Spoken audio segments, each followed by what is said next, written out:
Curious George Apple Harvest. Adaptation by Lynne, Polvino. Based on the TV series Teleplay, written by Chuck Tately.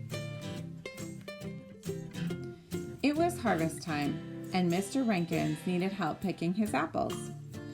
George and his friend, the man with the yellow hat, were happy to lend a hand. Or a foot. Mr. Rankins explained that they needed to collect every apple. "I'm going to join the missus around back," he said. "Once you fill that cart, you can unload it into the washing trough."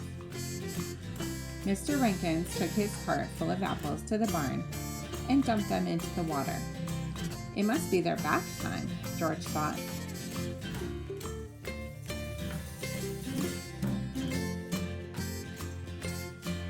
George climbed up the branches, collected the shiny red apples in his friend's hat, and put them into the cart.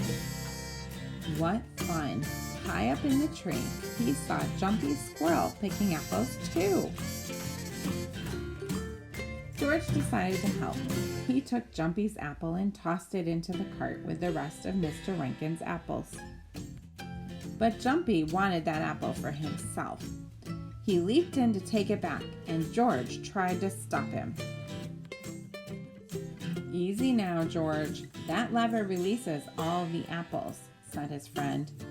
George looked at the lever. He thought it was an excellent way to get Jumpy out of the cart. "George, no!" George pulled the lever, and Jumpy tumbled out along with all the apples.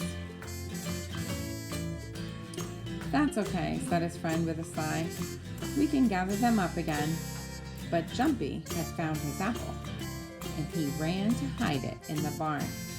George decided to follow. George looked around the inside of the barn in wonder. There were all sorts of things to climb on and swing from. It must be some kind of monkey playground. But George was not here to play.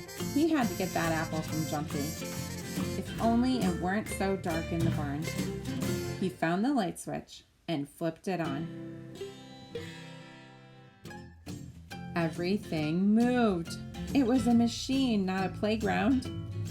George wondered how it worked. He watched the bucket scoop up the apples. He decided they must carry the apples high away from squirrels. But wait, where was Jumpy? There he was. Jumpy still had the apple he took from the cart. George chased Jumpy, grabbed the apple, and threw it into a bin high out of reach. Suddenly, the machine stopped. George found a button and pushed.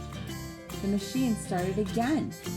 This time, all of the parts started working, including the moving belt. But when he looked up, he saw all the Rankins' beautiful apples being chopped to bits. The chopped up apples dropped into a giant barrel, and a lid was lowered tightly on top of them. Too tightly. Liquid began to pour out of the barrel. What a mess! George had an idea. He ran up and put his mouth under the liquid. It tasted good, a lot like apples. But there was too much of it. Luckily, he saw some empty containers. George scrambled to put the containers on the moving belt fast enough to catch the liquid. Then he looked down at the end of the belt and saw the containers falling onto the floor. Uh-oh. George ran to catch them. Then he needed to stop the machine. Soon he had filled all the containers, but the golden liquid continued to pour out. He looked around for another container and saw a big pair of rubber boots. As the last boot was filled, the liquid stopped pouring out and the machine stopped. Whew! The farmers and George's friend appeared in the doorway. "Well, I'll be," Mr. Rankins exclaimed. George froze. The Rankinses would surely be upset that he ruined all of their apples. "George!" Mrs. Rankins rushed up to him. You've done a fantastic job. All that cider already pressed and bottled? Thank you. This is some machine, said the man with the yellow hat. See, the apples are washed here, Mrs. Rankins explained. Then they are lifted to the chopper, because chopped apples give more juice.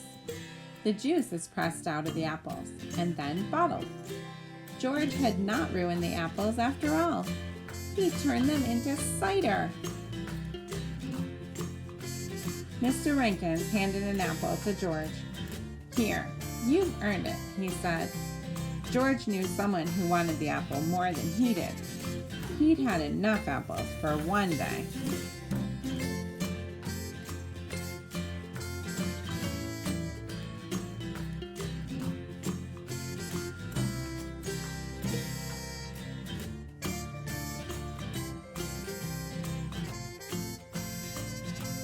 If you enjoyed this read aloud and would like to hear more, please like, subscribe, and share with your friends.